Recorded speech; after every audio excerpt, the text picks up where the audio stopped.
Should you kill your pain?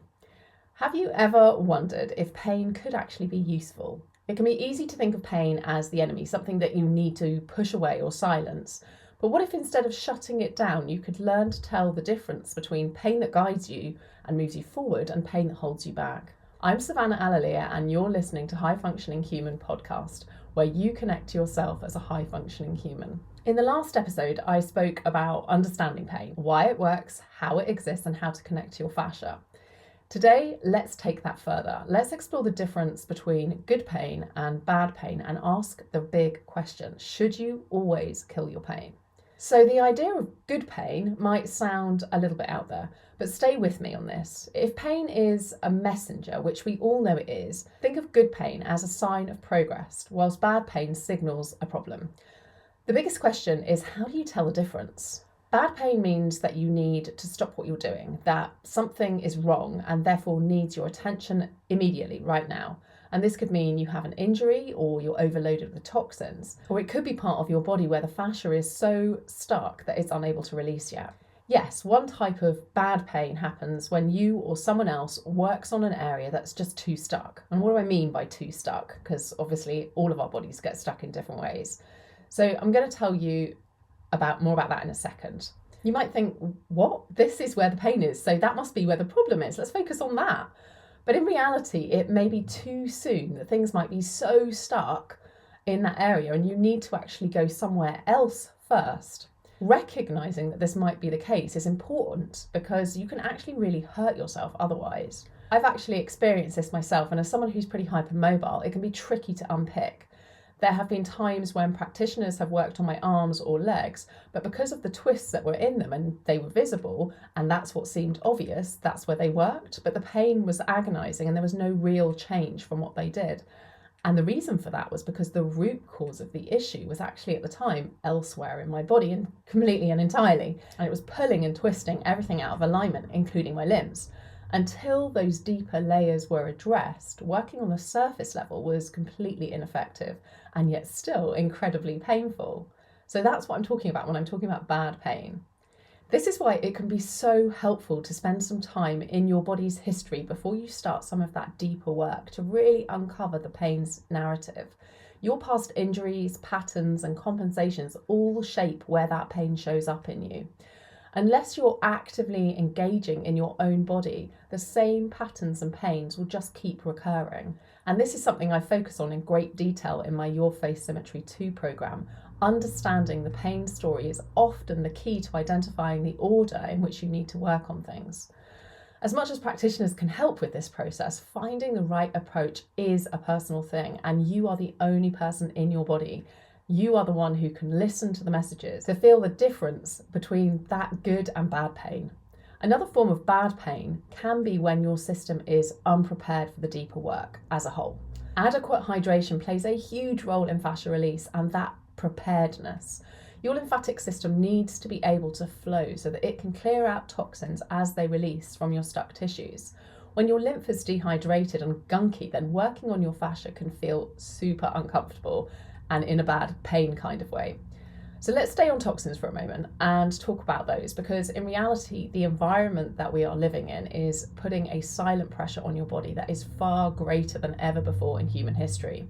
Your body is naturally capable of eliminating a lot of those toxins all by itself, but your systems need to be working properly, and our sedentary lifestyles make that a lot harder. For example, you need to make sure that your colon is moving properly in order to eliminate the toxins in your system regularly. Your liver needs to be feeling fabulous, and your kidneys need to be at their best. In reality, for some of the more heavy-duty environmental toxins, you may need to look at taking certain supplements like zeolite to support your body in removing things like heavy metals and other stored toxins. For me, this was a huge part of my process because I was actually exposed to mercury in utero, and it was only when I worked at removing those heavy metals later in life that certain parts of my body finally released after being stuck for years. I'll link the protocol I used below and still use if you're curious. This toxic overload is often why things like basic massage, for example, can be incredibly uncomfortable. So it's definitely something to address if you feel like it may be an issue for you. For example, if you touch yourself and it feels like everything hurts, that is a sign. Getting things clean and open is like clearing the information pathways, which also makes it easier for you to assess your body and to know what it needs next. So if bad pain is a warning, what does good pain feel like? Good pain is like the sensation of opening. It is the discomfort that comes when something shifts in the right direction. Instead of feeling like a block, it feels like movement. Instead of shutting you down, it keeps you engaged. Even though you can still be uncomfortable, this pain has a completely different kind of energy. It is active, alive, it's guiding you forward, and it almost feels like it's showing you a pathway in your body. And this can be the difference between forcing things and allowing them to slowly open. There's a fine line between stimulating your body to release and pushing it into shutdown. Too much pressure too soon can overwhelm your nervous system, making that release that you're looking for almost impossible. On the other hand, being too gentle can actually delay change, which can of course be frustrating. So it's important to listen to your body to find that balance. Choosing to engage with good pain really takes courage, because shifting what's become your new normal can actually be quite uncomfortable. That's because passive pain is often easier to accept than active pain. And this is especially true for people who have been in pain for a really long time, because your pain tolerance builds and the more likely you are then to ignore serious issues. Plus things can go numb and you perhaps are able then to ignore that it's even there. And it's that tolerance that will build and build and build. And some people call that aging. Little do they know. Choosing that good active pain is about surrendering and staying attentive. You know you're going to be in pain anyway, so you allow the evolution of that pain. When you're willing to explore the pain and you begin to start to learn the language of pain, you get to experience the feeling of deep decompression that comes when something releases. I'll take a moment here to say that you also obviously know that pain is more than physical. Emotional pain is as valid as physical pain. It's also often a sign to signal that something is wrong. In fact, often good pain specifically can come with an emotional response. And I've spoken about this a lot when it comes to thought knots in the past, and how the physical and the emotional can get tied together in your body. Take a listen if you want to learn something more about this. I'll pop a link below.